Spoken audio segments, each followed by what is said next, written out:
Okay, things to do in Stockholm that are inexpensive. And let's just start off with some geography. Stockholm is in Sweden, and a lot of Americans confuse Sweden with Switzerland, which is way down here. Of course, it's not going to say Switzerland. There we go, Switzerland. So friends are always saying, well, what were the mountains like? Well, Stockholm is pretty flat. The only mountains in Sweden are way in the north up here, and there are not many people live there. So it's anyway, Stockholm is pretty flat. It is not like Switzerland where there's lots of mountains. Anyway, Stockholm is really cool. So this is called the Nybrookhagen, I think, area. And I shot a bunch of video here of the harbor and of the buildings. Very, very cool stuff to look at. I think I was walking 30,000 steps a day on my first couple days here, just touring the waterfront area. And looking at the outsides of the museums. I didn't go inside the museum until the weather got really bad at the end of my trip. So if you're staying in this area of downtown, the big museums are over here. And it's fun to go to museums, but I'm not a big fan of spending a lot of time in museums. So my personal opinion is that the most important thing you can do is learn the public transit system. And to use Google Maps with the public transit system, you have to click this button down here and click More, and then click Transit. And now it has just brought up the Underground. And you want to make sure you call it the Metro. If you're talking to your Google Assistant or your iPhone Assistant, make sure you call it the Metro. If you call it the Subway, they're going to send you to the sandwich shop. So if I say closest Subway stop, it's going to send me to Subway Sandwich Shop, which apparently is in Stockholm, and I learned the hard way. Instead, you want to say send me to the closest Metro stop. The Swedes call this tunnelbana. Anyway, if you learn the subway system, you can get around Sweden for next to nothing. It's $43. I paid $43 for a 7-day pass. That's the cost of one taxi ride, and you can ride all over the city, and it's fast. And this is my favorite map of the subway. So one of the first trips I did was to Odenplan, to Hagaparken, which is right near Odenplan. So I got on the T at Östermalm, and I rode to T-Centralen, and then I got on a green train to either Hasselby Strand or Sklov or Alvik, and over to Odenplan. And so I wanted to go to Hagaparken, which is right over here, Hagaparken, and the Wenner-Gren Center. And behind the Wenner-Gren Center is this hill that overlooks the city. And it's a fabulous place to take pictures. This is it during the summer. Well, I'm showing you some video right now of it during the winter, and hopefully some pictures too. And this is a wonderful place to just get some sweeping shots of the city. I really enjoyed this trip. Anyway, my second or third day, I came way down here to Slussen. Let's look on the map here. Yeah, Slussen right here. And it was an easy train ride because it just was on this. I could get on at Östermalm, and I could take either of these trains, Norsborg or Frugen. Anyway, and this is some video from, I did a long walk down this waterfront, and it's pretty cool. There's a Viking terminal there for cruise ships and stuff, which is just, it's huge.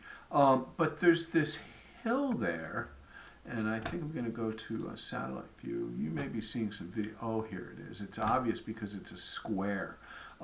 There's this fabulous garden on the top of a hill here that there's a coffee shop up there, and you have this commanding view of just the entire waterfront here, and a great view of the Gröna Lund, which is the fun park. I spent another day just wandering in the downtown area of this city, which is let's go back to the T map. It's Kungsträdgården. Sorry, no, it's not. No, it is not. It's T-Centralen. You go to T-Centralen and you just get off and you go up, and hopefully I'm showing you some video right now of walking out from T-Centralen. But it's right here. It's where Ålands is, and there's a plaza here that is it's so interesting, and then there's an underground shopping area here as well. Anyway, the Culture House is here, and this is where, as I remember this as a kid, as just being a library, but I also remember that we could do anything we wanted at the Culture House as kids. It's a place designed for children, and it's got all sorts of activities. Honestly, it's great to be a kid in Sweden, because like everything seemed to be free. At least that's how it seemed to me. Anyway, that's where I went, and then there's this wonderful outdoor mall right here as well. That extends up the street, and you can just walk and walk and walk. I think it's this Drottninggatan, I think. So if you're going to Sweden, you've got to go to Gamla stan. It's the oldest part of the city. There's some cool stuff to see there. There's some really old buildings there, but a big reason to go there is just to get this view from Gamla stan to the Stockholm's City Hall. And the City Hall is a pretty cool building. I didn't know Google Maps would do this panoramic view of it. Anyway, so I went for this long walk, down in through Gamla stan, and then you can walk right along the pedestrian access in the city. It's not like New York where you like hit dead ends where you have to get in a car and do something. There's a way to walk everywhere, and it's easy to find. And so you can walk right across this bridge, and I walked right across to the government house here, and Stockholm City Hall, according to Google. Anyway, I also walked down this. This is another day where I did over 30,000 steps. I also walked down this shore line. It's just beautiful, wonderful things to do in Stockholm. So on my last day, I did the most spectacular trip of all, and that was to take public transit, and take a boat trip. And it's too bad I can't show you the route. I haven't been able to find a way through Google to show you the route of the boat here, but it leaves, here's Ridgarden, here's my hotel. It leaves 2 blocks from my hotel. I left at 9:30 in the morning, and there's a boat, and it goes all the way around this island, and down here it makes a stop. I'm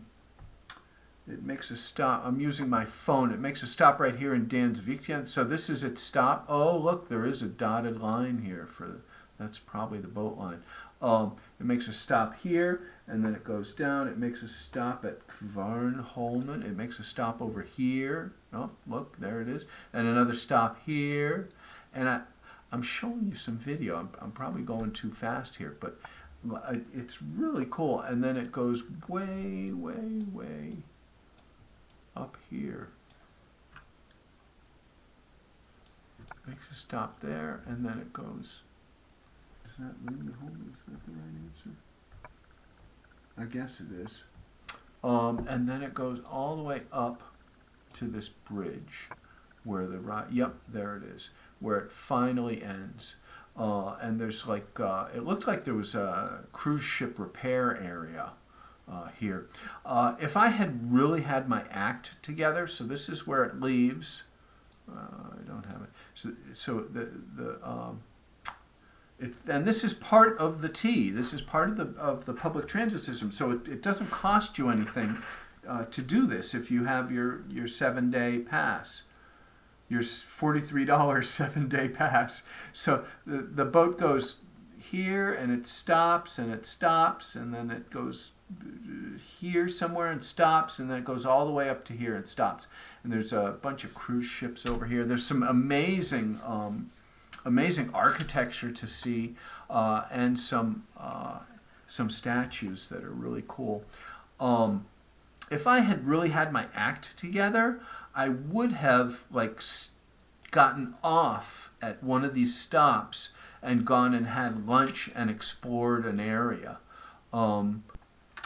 I guess just one last note. I flew business class to Stockholm on SAS, and the seats were amazing and huge and really comfortable, and it didn't cost that much money, and the food was like over the top good. Like holy cow, it was good. I can't recommend SAS more.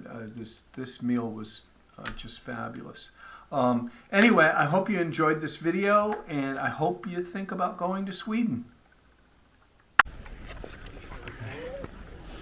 So, this is me, speed skating, and I'm trying not to kill myself, but the skates are very different from what I'm used to, and I've almost fallen twice now, but it's pretty cool.